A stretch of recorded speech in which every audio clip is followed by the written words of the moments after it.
Salut tout le monde, j'espère que vous allez bien. Donc aujourd'hui je vous reviens dans cette nouvelle vidéo pour vous faire un œil de lecture. J'ai lu cette fois-ci 3 romans que je vais vous présenter tout de suite pour pas trop laisser le suspense dans l'air. Le premier que j'ai lu c'est La Malédiction Grimm de Polly Schulman aux éditions France Loisirs. Et déjà, ce que j'ai à dire sur ce livre, c'est la couverture est magnifique. Je vais vous la présenter d'un petit peu plus près pour pas que vous ayez voilà. Et voilà, elle est vraiment magnifique, elle est super bien travaillée, les couleurs sont... Je sais pas, ce livre m'a vraiment attirée quand je l'ai eu en boutique au début. Je ne devais pas vraiment l'acheter, mais il m'a tellement appelé que je l'ai acheté de suite. Pour ce qui est de l'histoire, on va suivre, si je ne me trompe pas, c'est Elisabeth, qui est une élève un petit peu comme les autres, qui a du mal à s'intégrer aux autres groupes et qui est un petit peu amoureuse du basketteur phare du collège. Jusque-là, rien de spécial, jusqu'au jour où elle va choisir un thème dans une liste de choix que leur professeur d'histoire leur a mis pour faire un exposé. Elle va choisir les contes Grimm et quand elle va lui donner sa copie, il va être vraiment étonné. Et il va donc la recommander à une bibliothèque qui est une bibliothèque un petit peu particulière, car ce ne sont pas des livres qui sont dans son rayonnage, bon il y en a quelques-uns, mais c'est plus des objets. Alors il y a des objets de tout, hein. Il y a des costumes, il y a... Mais alors si c'est des costumes, c'est des vrais costumes de Marie-Antoinette, d'Henri je sais pas quoi, bon. Et on a aussi les contes Grimm, d'où... Alors je n'avais jamais lu un seul livre de cet auteur, et j'ai été pas mal étonnée par sa manière d'écrire. Bon, c'est assez jeunesse. Et au début, je pensais que c'était un roman simple, ouais, un one-shot, je crois que ça se dit comme ça. Mais en fin de compte, il y a 2 ou 3 livres enfin 2 livres après celui-ci. Un, c'est la collection, je sais plus, enfin c'est basé sur la collection qu'on entend un petit peu parler là-dedans. Donc voilà, et il va donc se passer des phénomènes un petit peu bizarres, il y a des objets qui vont disparaître, et donc elle va essayer de mener un petit peu l'enquête avec un petit groupe d'amis qu'elle s'est faite à la bibliothèque. Voilà en gros l'histoire générale du roman. Pour ce qui est de mon avis, j'ai été un petit peu déçue. Même si voilà, on le lit assez rapidement, j'ai trouvé que le thème de Grimm n'était pas vraiment exploité dedans parce qu'on n'en parle pas tant que ça. On voit quelques objets, mais c'est pas vraiment un livre basé que sur ça. On parle de la collection, mais sans plus. Le petit truc aussi qui m'a un petit peu déplu, c'est le triangle. Enfin, ils sont un peu. C'est même pas un triangle, c'est un carré amoureux. Euh, mais mais c'est pas non plus le truc qui est barbant. Il y en a un, mais sur certains passages, il est un petit peu sympathique. Pour ce qui est de l'histoire générale, voilà, ça se lit assez rapidement. Ce que j'ai beaucoup aimé, c'est que aux en-têtes de chapitre, en haut de page, vous avez par exemple un objet. Et cet objet est principalement toujours parlé dans le chapitre qu'on voit. Et il y a aussi des codes. Voilà, non, là il n'y a pas. Bien sûr, au moment où j'essaye de vous trouver l'en-tête de page où il y a un code, il n'y en a plus. Je vais y arriver, hein. Je sais qu'au début il y en avait un. Voilà. Par exemple, voilà, là ça parle de boutons et vous avez normalement à quelle bibliothèque, quel rayon, quel étage il est. Et voilà, je trouvais ce petit détail assez sympa. Pour l'histoire générale, bon, ça reste du classique. Il y a un méchant qui enlève les objets et qui enlève un petit peu la magie des objets et ils vont essayer de retrouver tout ça. Mais voilà, ça se lit assez rapidement, mais c'est sans plus. J'étais, voilà, ce petit défaut où on parle pas assez des contes de Grimm, même si à la fin, ils vous font un genre de petit résumé chaque fois qu'ils citent un des contes de Grimm ou un conte en général, ils vous mettent le petit résumé à la fin pour que vous sachiez quand même de quoi ça parle. Ça, c'est le petit point positif. Les personnages, pour ce qui est Elisabeth, elle est un petit peu, voilà, c'est la fille qui est un petit peu timide, qui n'arrive pas à se faire d'amis, enfin moi, elle m'a fait un peu penser à Cendrillon parce qu'elle a quand même une belle-mère qui est assez ignoble et des demi-sœurs qui sont un peu ignobles aussi. Et son père, il voit un petit peu rien, quoi. C'est hop là, je vois rien, je suis cachée, je ne vois pas ce qui se passe. Et grâce à la bibliothèque, elle va sortir un petit peu de cet enfer qu'est sa maison, parce qu'elle a aussi des tâches ménagères, bien sûr. Mais voilà, donc ce livre, c'est bien si vous aimez les contes, mais que vous vous attendez pas à beaucoup de descriptions. Voilà, c'est...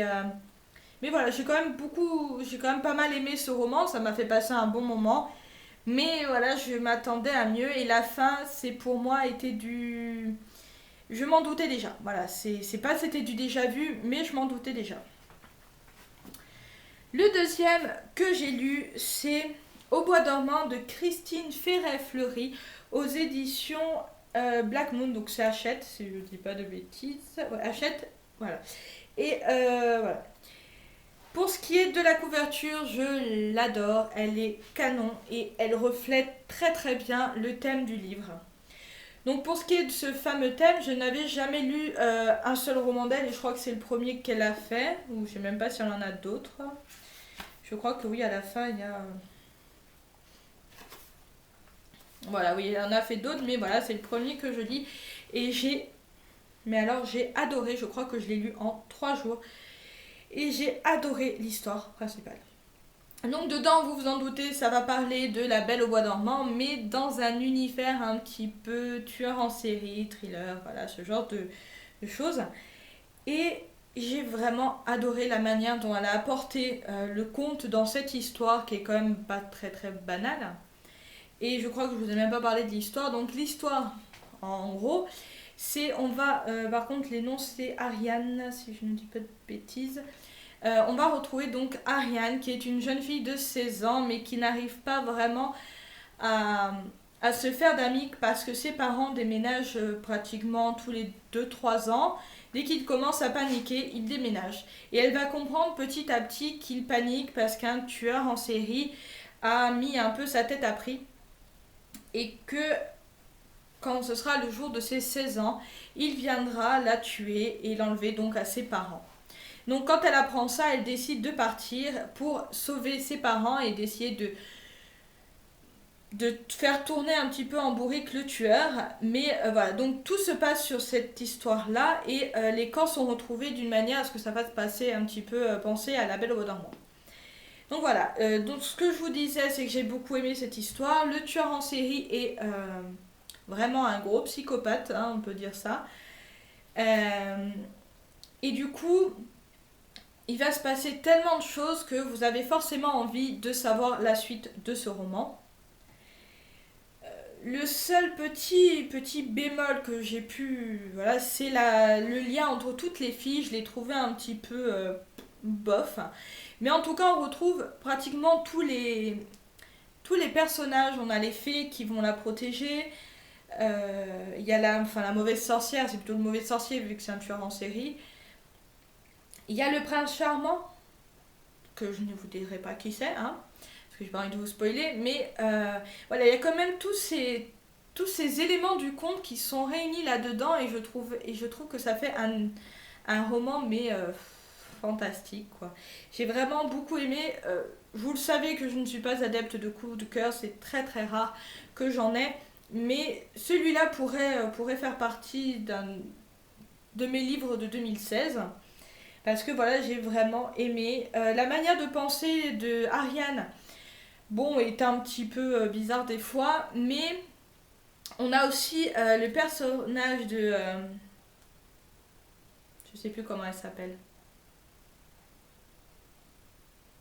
En gros, le personnage normalement de la Belle au bois dormant dans le dessin animé, eh ben, elle y est là-dedans. Mais je ne sais plus le nom. Et bien sûr, je vais pas le retrouver, je le sens. C'est Ariane et... Bon, c'est pas grave. Vous vous doutez, la princesse dans le conte euh, est une des victimes et je trouve que c'est quand même assez sympa. Voilà, je sais même pas comment vous en parler parce que j'ai vraiment aimé ce roman. Ça se lit super vite et vous êtes vraiment hypnotisé par cette histoire et elle vous donne vraiment envie de continuer à la lire, de savoir ce qui va lui arriver parce qu'il lui arrive que des merdes, hein, vous vous en doutez. Elle vit quand même dans la parano totale jusqu'à ses 16 ans et bah, après je vous laisse découvrir qu'est-ce qui va se passer bien sûr le jour de ses 16 ans. Et le dernier, ça a été une petite déception pour moi.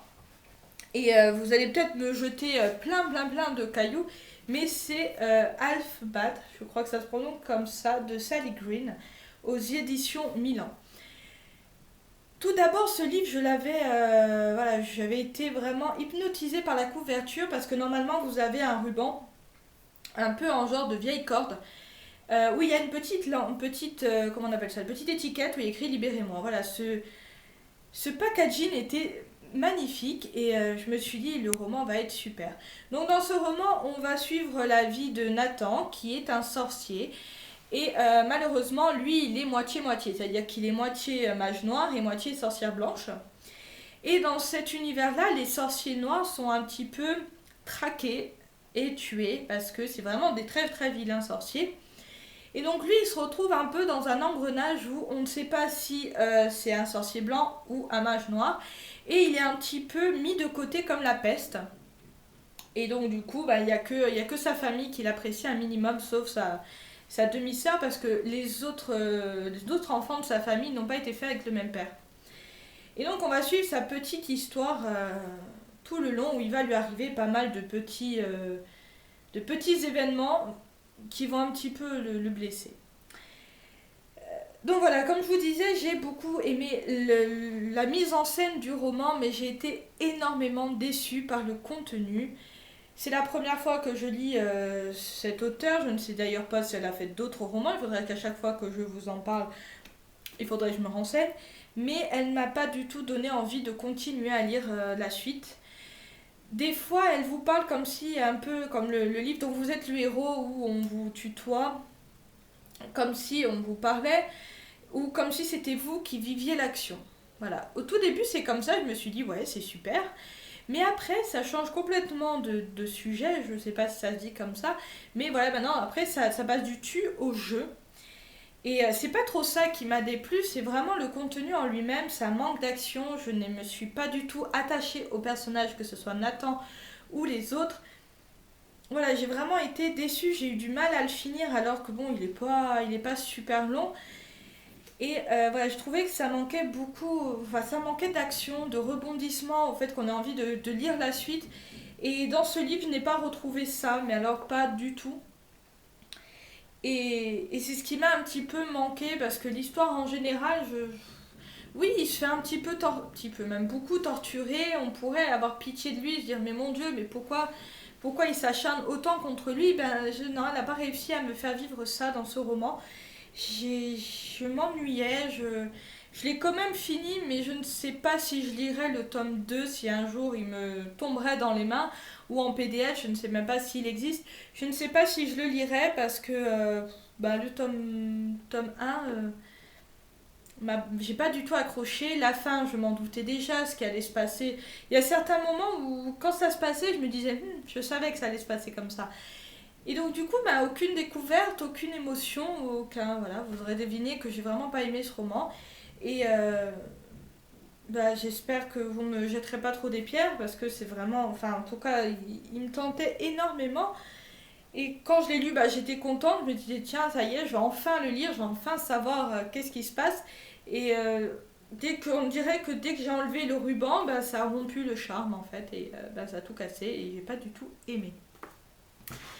Donc voilà, j'espère que cette vidéo vous aura plu. N'hésitez pas à me dire si vous avez lu certains de ces romans et s'ils vous ont plu. Et je vous fais donc de très gros bisous et encore merci de regarder mes vidéos. Je vous fais de gros bisous. Ciao ciao.